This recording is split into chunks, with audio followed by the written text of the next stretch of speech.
Hello, my name is Silas. I am one of the shadow people who haunt the halls and grounds of the Winchester Mystery House in San Jose, California. We are the spirits of those who met untimely ends within these sprawling, labyrinthine walls, victims of the Winchester rifle, the gun that won the West. The living may tour our home during the day, marveling at the architectural oddities like staircases leading nowhere and doors opening into walls. They listen, rapt, to tales of how Sarah Winchester, heiress to the rifle fortune, had built this house to appease and elude the ghosts of those killed by her family's creation. But at night, when the last tourist has left and the staff lock up, the true soul of the house awakens. In the darkness, we shadow people detach from the walls and wander the maze of rooms Sarah built for us. Our spectral forms flit up and down the miles of twisting hallways. Candles and gaslights flicker as we pass by, casting eerie shadows. The air fills with whispers and snatches of old music from bygone eras. Sarah is long gone now, but we remain hundreds of us. The rancher shot in a dispute over water rights. The young Native American warrior felled by a cavalry bullet. The jilted lover who took her own life with a Winchester rifle. We all ended up here, drawn to this place Sarah built as a monument to death. Most of my kindred are content to roam the mansion, forever trapped between worlds. But I have a darker purpose. I was a thief and a killer in life, until a Winchester rifle in the hands of a sheriff's deputy cut my crime spree short with a bullet to the heart. In death, my predatory nature remains unabated. I use the chaotic floor plan to my advantage, separating unwitting visitors from their group and luring them into disorienting dead ends. I delight in their growing panic as they realize they are lost in a madman's maze. I could almost feel sorry for them, if I wasn't so eager to feed on their mounting fear. It's a rush. A high I can't resist. My favorite hunting grounds are the stairways, all 40 of them, but especially the ones that lead nowhere. I wait until my prey is halfway up before materializing on the step in front of them. The looks on their faces when they come eye to shadowy eye with me, it's delicious. Some scream. Some try to run, only to discover there is nowhere to go. They're trapped with me. I reach out with tendrils of icy shadow, savoring their shudders at my cold touch. I draw them in, pulling them into the void that is my ghostly form, sapping their warmth, their life essence. When I release them, they are no longer among the living. Their ashen corpse topples down the stairs and I melt into the walls, leaving no trace but a chill in the air and a new shadow haunting the halls. I try to never take too many, lest I draw too much attention. The world must never know the Winchester Mystery House's true nature. Let them come and gawk at the architectural marvel by day. But those who stray into shadow may find themselves joining our spectral ranks. As much as I enjoy these nightly hunts, I sometimes wonder about my purpose. Am I doomed to this existence forever, a shade among shades in Sarah Winchester's eternal monument to death? Or is there some way to break free, some path to a final rest? Such thoughts occupy me as I drift through the house on this moonless night, alone with my memories of countless lives cut short. I pause at a window overlooking the grounds, watching the wind toss the withered leaves across the paths. The branches of the towering elm tree sway like skeletal arms reaching for the sky. A mournful howl rises in the distance, fading into the night. I feel a tug, an itch in my shadowy essence. The hunger is rising again, the need to feed on mortal terror. I slide into the wall and begin prowling the corridors, reaching out with my senses for any sign of human presence. There, the faint rhythm of a heartbeat, the salty tang of sweat. Someone has lingered too long past the final tour. A foolish staff member, working late, or perhaps a daring visitor on an ill-advised nocturnal adventure, hoping to spot one of us legendary spooks. I don't know, and I don't care. All that matters is the promise of fear, the tantalizing lure of a fresh victim to terrorize and consume. I follow the intoxicating scent, gliding silently through wall after wall, taking the most direct route through the convoluted construction. I emerge from the wall into a dimly lit bedroom. There, quaking in the corner, is a young woman in a Winchester House uniform. A maid caught unawares as she finished her duties. Tears stream down her face as she mumbles prayers in Spanish, clutching a rosary in her white-knuckled hands. I reach for her, anticipating her horrified reaction, the surge of delicious fear. But as my shadowy tendrils brush her skin, something unexpected happens. A brilliant light radiates from her, emanating from the crucifix clutched in her fingers. It sears my shadowy form, forcing me back with a soundless howl. The maid raises her head, fixing me with a defiant stare. She begins to pray louder, her voice steady and strong. With each word, the light intensifies, until I can no longer bear to look at her. I flee, sliding back into the safety of the walls, narrowly escaping the cleansing radiance. I flee, sliding back into the safety of the walls, narrowly escaping the cleansing radiance. I cower there in the dark, nursing my wounds, my shadowy essence pulsing with unfamiliar sensations. Pain, yes, but also something else. Something I haven't felt since my mortal days. Fear, I am afraid. Of the light, of the faith that empowers it. For the first time in my spectral existence, I have been bested. The predator has become the prey. As I lick my metaphorical wounds, I hear the maid's footsteps receding, her prayers fading into the night. She will live to see another dawn, and I am left to ponder the implications of this turn of events. Am I the mighty shadow, not as invincible as I believed? Are there forces in this world that can challenge me, even vanquish me? The thought is deeply unsettling. I slink through the walls, seeking solace in the familiar gloom. But the house feels different now, less like a hunting ground and more like a prison. The shadows that once empowered me now seem to mock me, whispering of my weakness. I pause in the grand ballroom, drifting listlessly beneath the crystal chandeliers. The parquet floor, once polished to a mirror shine for the elaborate parties Sarah threw to appease the spirits, is now dull with dust and neglect. The music of ghostly revelers echoes faintly in the cavernous space, a bitter reminder of livelier times. As I hover there, lost in thought, a flicker of movement catches my eye. I turn to see another shadow detach from the wall and glide towards me. It is one of my kindred, a fellow spirit tethered to this accursed house. The shade resolves into the form of a gaunt, elderly man in old-fashioned attire. He regards me with spectral eyes that have seen too much sorrow.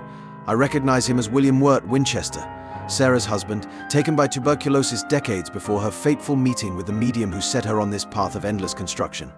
"Why so troubled?" Silas William asks, his voice like the whisper of dry leaves. "I sensed your distress from across the house." I bristle at his perception, unwilling to admit my moment of weakness. "It is nothing," I snap. "A mere trifle."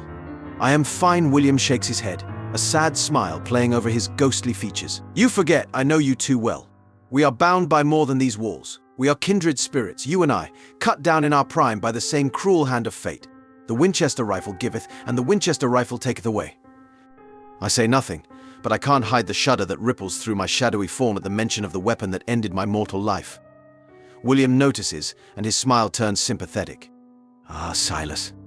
Still haunted by the manner of your death, even in undeath. You are not alone. We all carry the scars of our earthly demise.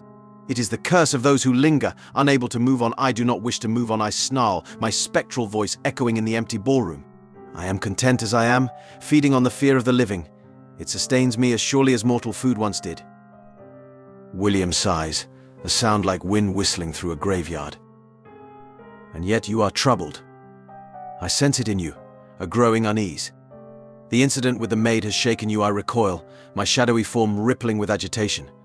How did you know about that word travels fast among the dead?" William replies. "Especially in a place like this, where the veil between worlds is thin. The other spirits are talking, Silas. They whisper of your failure, your moment of vulnerability. Rage surges through me, cold and dark. I lash out with tendrils of shadow, seeking to wipe the knowing look from William's ghostly face. But he simply dissolves and reforms a few feet away, unperturbed by my outburst. Anger will not change what happened, Silas, nor will it quell the doubts that gnaw at you. You must face the truth. You are not invincible. There are forces in this world that can harm you, perhaps even destroy you. I want to deny it, to cling to my delusions of immortal power, but deep down I know William is right. The encounter with the maid's faith has shaken me to my shadowy core. It has forced me to confront the possibility of my own demise, a second, final death from which there may be no return. The thought fills me with a terror I have never known, not even in the face of the Winchester rifle that claimed my mortal life. To be snuffed out like a candle, my essence scattered to the void. It is a fate too horrifying to contemplate. William watches me, his spectral eyes filled with understanding. You begin to see, don't you? The true nature of our existence here. We are not the masters of this house, Silas. We are its prisoners, trapped by our own unfinished business. What unfinished business? I ask, my voice a ragged whisper. I had no great purpose in life, no lofty goals left unfulfilled. I was a petty thief and murderer, nothing more, and therein lies your unfinished business, William replies. The weight of your sins, the karmic debt you accrued in life. It binds you to this place as surely as any chains.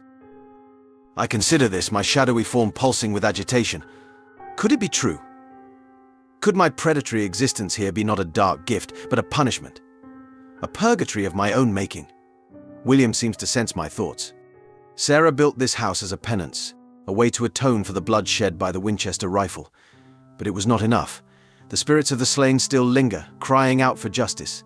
And we, the shades tied to this place, are doomed to bear witness to their suffering until the scales are balanced. What can I do, I ask, my voice a mournful moan? How can I make amends for my sins, break free of this cursed existence? William's ghostly form begins to fade, his voice growing faint. Seek the light, Silas. Embrace the pain of your past and let it guide you to redemption. Only then will you find peace. With those final words, he vanishes, leaving me alone in the cavernous gloom of the ballroom.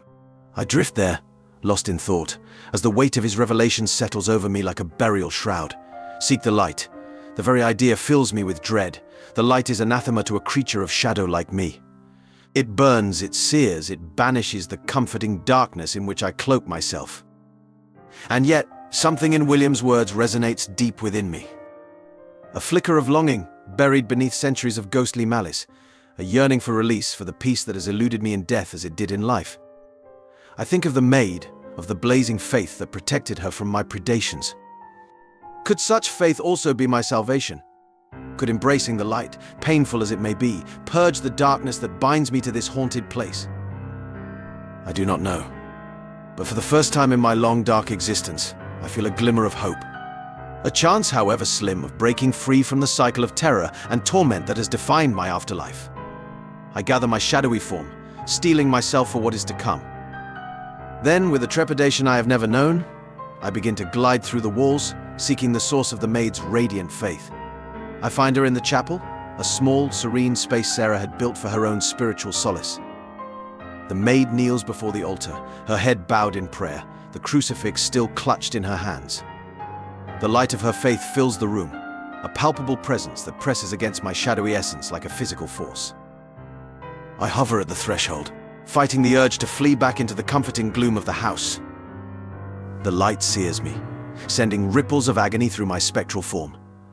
But beneath the pain I feel something else, a warmth, a sense of peace that I have never known. Slowly, trembling with effort, I force myself into the room. The maid looks up, her eyes widening in alarm as she sees my shadowy form. But then, to my surprise, her fear melts into compassion. Poor soul, she whispers, so lost, so tormented. I sense the light in you, buried beneath the darkness. Come, let me pray for your redemption. She beckons me closer, and I drift forward as if pulled by an invisible force. The light grows brighter with each inch, until I am engulfed in a radiance that sears my very essence. I want to scream, to flee, but something holds me fast, a longing, a desperate hope for salvation. The maid begins to pray, her words washing over me in a tide of cleansing fire. With each syllable, I feel the darkness that has defined me for so long begin to peel away, layer by shadowy layer. Memories flash through my mind, the faces of my victims, the blood on my hands, the cold emptiness of my ghostly existence. And then, like a dam bursting, the light fills me completely. The pain is beyond anything I have ever known, a searing agony that consumes every fiber of my being. But beneath it, I feel a profound sense of peace, of release. The chains that have bound me to this haunted house, to my own dark deeds, shatter like glass. I feel myself fading, my shadowy form dissolving into motes of light. But I am not afraid. For the first time in centuries, I am free of the darkness, free of the endless cycle of predation and torment. As the last of my essence dissipates, I sense the maid's prayers following me into the warm, welcoming light. A final benediction, a send-off to whatever awaits me beyond the veil. Go in peace, Silas, she whispers. May you find the rest and redemption you seek, and with those words ringing in my fading consciousness, I let go, surrendering myself to the light. The Winchester Mystery House, my dark hunting ground for so long, falls away, and I am enfolded in a radiance beyond mortal comprehension. At last, I am free. The shadow has become light, the predator has found peace. And as I dissolve into the great beyond, I know that my long dark journey has finally come to an end.